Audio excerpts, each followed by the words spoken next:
정치권 이슈를 직접 묻고 답하는 정치와이.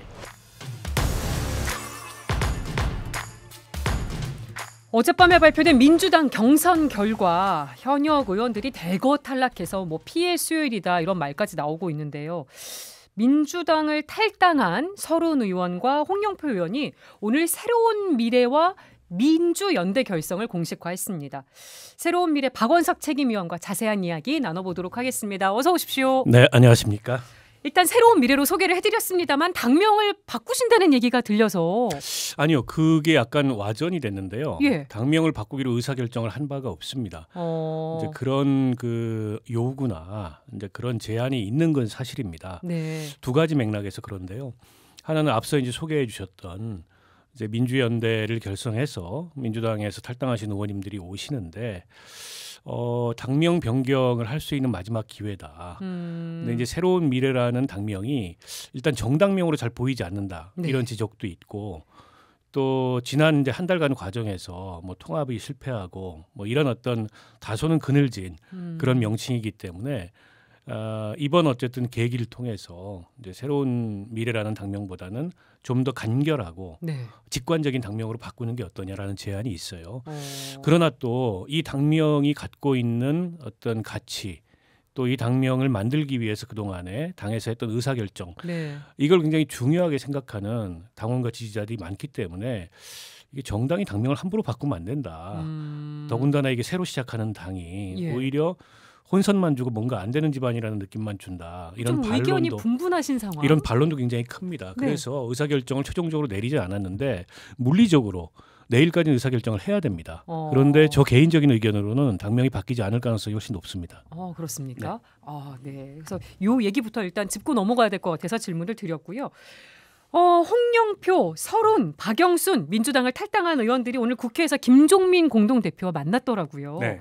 진짜 민주 세력인 민주연대를 결성하겠다 이런 입장을 냈는데 요거를 새로운 미래 입당 선언으로 해석을 해도 무리가 없겠습니까? 무리가 없고요.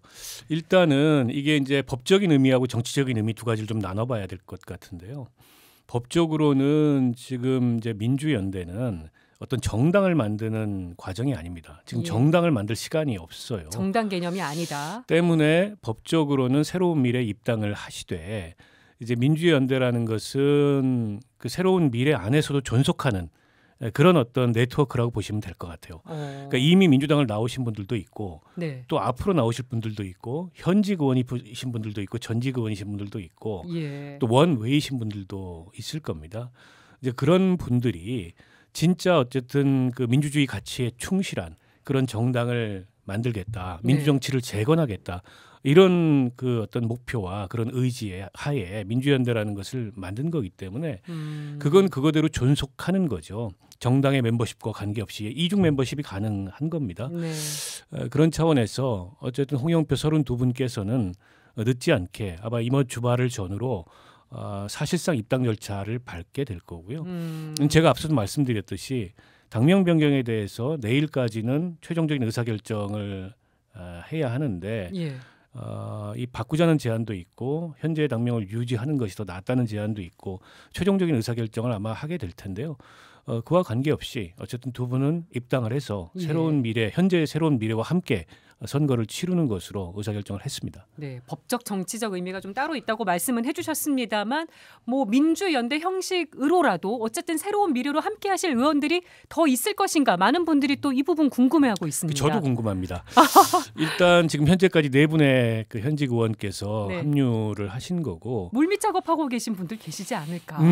좀 있긴 한데 또 많은 분들이 경선 절차에 들어갔거나 예. 이제 경선 절차에 들어가게 되면 경선 끝나고 나서 그 불복을 하기가 굉장히 어렵습니다. 정치적으로. 물론 이제 법적으로는 해당 지역구에서만 출마를 안 하면 다른 건 다 자유이긴 한데 정치적으로는 그런 거죠.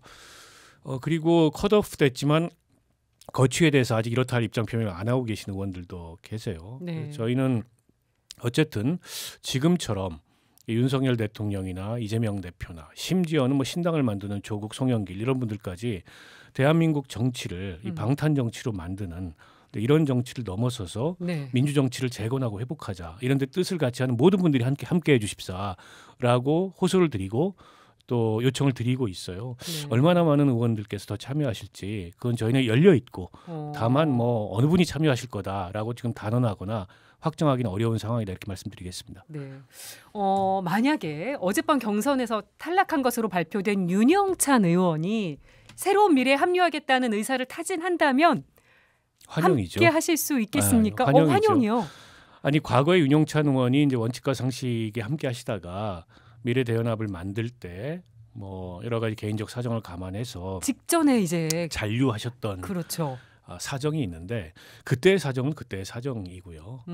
또 지금은 상황이 많이 달라졌고 네. 본인이 경선을 했습니다만 저는 사실 예정된 결론이었다고 그렇게 봅니다. 보셨어요? 이미 뭐 하위 10%의 이분을 분류를 했고 또 거기에 일종의 이제 찐명 후보를 보내서 당원 투표나 이런 것들의 결집을 유도했기 때문에 네.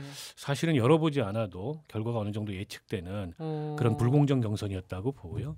근데 본인께서 지금 뭐 경선 이후에 거취를 정하기가 굉장히 어려울 텐데 네. 그럼에도 불구하고 이번 총선을 출마하지 않는 한이 있더라도 새로운 미래 함께 하겠다라고 하면 저희로서는 마다할 이유가 없고 환영이죠. 그리고 윤영찬 의원은 원래 뜻을 같이 하셨던 분이고요. 예. 사실 새로운 미래 입장에서는 임종석 전 대통령 비서실장도 이제 합류를 타진하다가 불발된 사례가 있어서 좀 트라우마 같은 게 생기시지 않았을까 이런 질문도 드리려고 했거든요. 저희 내에서는 그 거듭되는 노쇼에 대해서 노이로제가 생기겠다. 그러니까 좀 네. 이런 그 우스갯소리 비슷한 것도 하는데요. 이제 그러나 정치인들의 거취는 어디까지나 개개인의 실존적 결단이기 때문에 뭐 그 점에 대해서 저희가 존중합니다. 네. 저간의 사정이 어떠했든 이유가 어떠했든 최종적인 결론이 그렇다는 것에 대해서 저희가 뭐 그게 잘못됐다. 틀렸다 이렇게 얘기하기는 좀 어렵다고 보고요. 다만 이제 과정상 아쉬움이 좀 있죠. 이를테면 뭐 이런 선거철 특히 공천을 앞둔 상황에서는 사람 마음이 정말 갈대처럼 변합니다. 네. 그거 저는 뭐 이해할 수 있는데 근데 저희하고 이제 같이 고민했거나 또 약속했거나 그런 과정들이 계속 번복되고 상호간에 충분한 그 의사소통과 공감하에 그런 게 이루어졌다면 저희로서는 좀 덜 서운할 텐데 갑자기 연락이 두절되거나 그런 경우들도 있었거든요. 근데 그런 점은 다소 좀 서운한 면도 있지만 또 개개인의 선택은 책임을 동반하는 거기 때문에 그 책임까지 포함해서 그런 선택을 내린 것에 대해서는 뭐 인정하고 수용합니다. 네, 윤영찬 의원 건은 뭐 어느 정도 예상을 하셨다고 했습니다만 어젯밤 발표된 민주당 경선 결과는 어떻게 보셨는지도 궁금하거든요. 사실 뭐 놀랍지 않은데요. 그 이전에 이루어졌던 공천들을 보면 어느 정도 예상된 그런 결과였다고 봅니다만 네. 그럼에도 불구하고 충격적인 몇몇 대목들은 있다고 생각해요. 특히 어떤 부분이? 직전까지 원내대표를 지냈던 박광원 의원이 하위 20%에 포함돼서 결국에 경선 탈락을 했는데 해당 지역에서 3선을 하셨고 네. 상당히 경쟁력 있는 후보고 직전에 원내대표까지 했고 또 이분이 무슨 뭐 비명이다 수박이다 이런 당내의 그 뭐 얘기도 있습니다만 비교적 균형 있게 그동안에 당 안에서 의견을 조율하기 위해서 노력했던 분으로 알고 있거든요. 근데 그런 분마저 이 경선에서 저렇게 이 패배한다는 걸 보면서 지금 민주당의 공천 경선 이게 과연 어디를 향해서 가고 있는가? 네. 이제 이런 어떤 질문을 던지지 않을 수 없고요. 박용진 의원도 결선 갔습니다만 예. 뭐 어마어마한 핸디캡을 지금 안고서 결선에 간 거지 않습니까? 계속 감산이 적용되니까요. 결선 가서 과연 박용진 의원이 생활할 수 있을지도 굉장히 의문이고 강병원 의원도 제가 듣기로는 경선 준비를 굉장히 오래 했고 네. 누구보다 열심히 했고 때문에 여러 제약에도 불구하고 경선 통과할 거다 이런 전망이 있었는데 그분이 또 저렇게 떨어진 것도 그렇고 노영민 전 대통령 비서실장 같은 경우에 이분이 이제 청주에서 3선한 네. 국회의원인데 그 원외에만 있었던 지역위원장한테 진 것도 물론 이제 늘 이제 뭐 새술은 새부대라는 말도 있듯이 이게 이제 순환이 일어나긴 합니다만 지금까지 민주당 내부에서 이 진행돼 왔던 공천의 분위기 네. 이런 것과 이제 연관지어서 본다면 결국 뭐 친명 이 횡재 비명 행사라는 말이 틀리지 않았다라는 걸 다시 한번 입증한 그런 결과가 아닌가 싶습니다. 어느 정도 계획성이나 의도성이 좀 엿보인다 이런 말씀이신 것 같습니다. 네. 네. 새로운 미래가 진짜 민주당이라는 기치로 이제 민주연대까지 틀을 같이 가져가면서 제3지대 행보를 하고 있는데 민주당 행보를 보면 조국 혁신당과 좀 따로 또 가치라고는 하지만 함께 하고 있는 모습을 보이고 있습니다.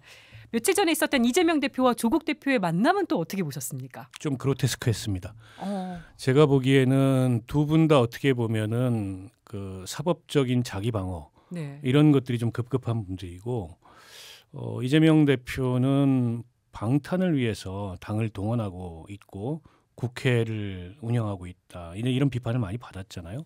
조국 전 장관은 물론 검찰 수사 단계는 지나서 법원 판결, 대법원 판결만 네. 앞두고 있습니다만 정당을 만드는 목적이 본인의 비법률적 명예회복의 수단이 돼서는 안 된다고 생각해요. 그건 정치의 목적도 아니고 정당의 목적도 아닌데 이렇게 대한민국 정치를 방탄 정치로 만들고 있는 두 분이 만나서 무슨 검찰 독재 이 종식 이걸 네. 외치면서 함께 연대하자, 뭐 하객진 얘기를 하고 예. 망치선 얘기를 하고 그걸 보면서 공정과 정의에 대한 그런 이 가치를 생각하는 국민들이 느낄 좌절감이 굉장히 클 것 같다 이런 생각이 들었고요. 저는 요즘에 이 선거를 들여다보고 있으면 정말 세기말 선거인 것 같아요. 지금까지 한 번도 경험해보지 못했던 그런 선거가 펼쳐지는 게 아닌가 싶고 심지어 옥중에서 당을 만드는 분까지 이게 민주화 투쟁의 시대도 아닌데 있지 않습니까? 그래서 저는 이제 그 이른바 이재명 대표와 조국 대표 간의 연대, 네. 뭐 명국연대라고도 얘기를 하더라고요. 명국연대는 만국연대다. 그건 공정과 정의에 대해서 정말 그 갈구하는 예. 우리 2030 청년 세대들을 망치로 때리는 연대고 그들을 하객진으로 포위해서 2차 가해를 하는 연대다. 예. 이렇게밖에 말씀드릴 수 없을 것 같습니다. 아니 근데 조국 대표가 저희랑 인터뷰할 때 가족들의 명예 회복이나 뭐 방탄을 위해서 정치하는 게 아니라는 얘기를 했고 본인이 최초에 예. 비법률적 수단의 명예회복을 얘기하지 않으셨나요?